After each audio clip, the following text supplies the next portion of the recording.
So now let's see that how do we handle this button here, that is place order button. If the total value is 0 and if there are no items inside this cart, this button should be disabled.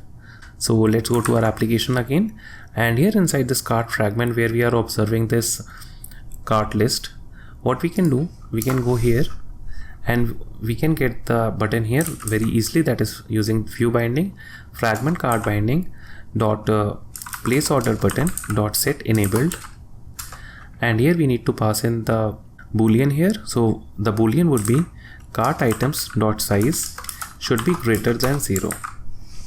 That is, this button should be only be enabled if the size is greater than 0.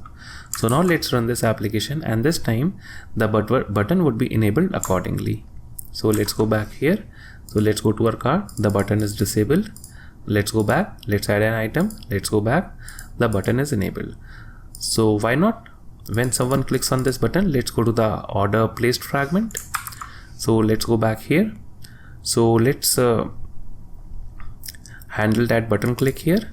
So let's create a method here, that is fragment cart binding dot place order button dot set on click listener, new view on click listener, and here what we want to do, we want to simply say nav controller dot navigate, but we do not have our nav controller here. So let's initialize the nav controller here inside this app, inside this fragment. So we can say nav controller, and here inside on view created we can find our nav controller.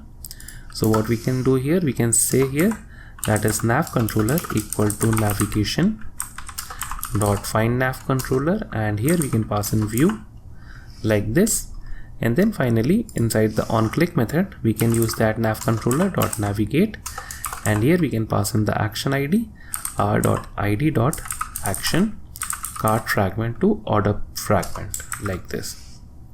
So now let's open our fragment order.xml file here, and currently it's an empty frame layout with a text view. So let's fill up that fragment order.xml, and here again what I'm going to do, I'm going to copy a layout here and I'm going to paste it here because it's a very simple layout. So let me remove it from here and let me paste the new layout. And if we open the split view, we see that we have a text view here and we have a button here, and they are both inside our linear layout. And this button has an ID of continue shopping button. And again for this order fragment, what I'm going to do, I'm going to use view binding here because there is no use of using data binding here. So let's go to our order detail fragment or to our order fragment here, and here the first thing we would like to do is to create a nav controller. That is, I want to handle this button here, that is continue shopping, so that the person should be taken back to the shop fragment. So let's go here, that is the order fragment, and here firstly we'll create the nav controller, and we would initialize this nav controller here inside the on view created method. So on view created like this, and here we can say nav controller equal to navigation dot find nav controller, and here for the view we can pass in the view like this. And since we are using view binding inside this order fragment, so instead of returning here, what we can do, we can initialize our fragment by fragment order binding. So fragment order binding equal to fragment order binding dot inflate, and here we can pass in the inflator, the container, the attached to root would be false like this, and then we can return fragment order binding dot get root, and we should be declaring this fragment order binding here at the very top of our class here like this, and we can remove this thing from here. So now we can use this fragment order binding to get a hold of this button here, that is the continue shopping button. So let's go to our order fragment here, and inside the on view created, what we'll do, we'll simply say fragment order binding dot continue shopping button dot set on click listener, new view on click listener like this, and here we can use this nav controller dot navigate, and here where do we want to navigate, we want to navigate to the shop fragment dot action order fragment to shop fragment like this. So now our whole flow of the application is complete. So let's run this application. So let's go back to our application here, So now let me add some items here. Let's go to the card. So we can delete the items here. The button is disabled. So let me add one item here. So let's go to the cart here. So let me click on place order button, and we went to the order fragment here. And if we click on continue shopping, we are taken back to the shop fragment. So let's add another item here. Let's go to the cart, and we see that the quantity is 2. And why is it so? Because we are not resetting the cart whenever we have placed the order. And this is one of the things we would like to do. So let's go to our application here. So here, what we want to do, whenever someone clicks on the continue shopping button, what do you want to do? We want to reset the cart. And how do we reset the cart? So let's open our shop view model here. Let's create a method here that says reset cart. So public void reset cart, and here what we want to do, we want to simply call a method inside our cart repo. So let's open our cart repo, and here let's see we have one method here, and that is init cart. So if from inside the shop view model we can call this method, that is init cart, we are again initializing the cart using this set value method with a new empty array list, and we would be calculating the total price accordingly.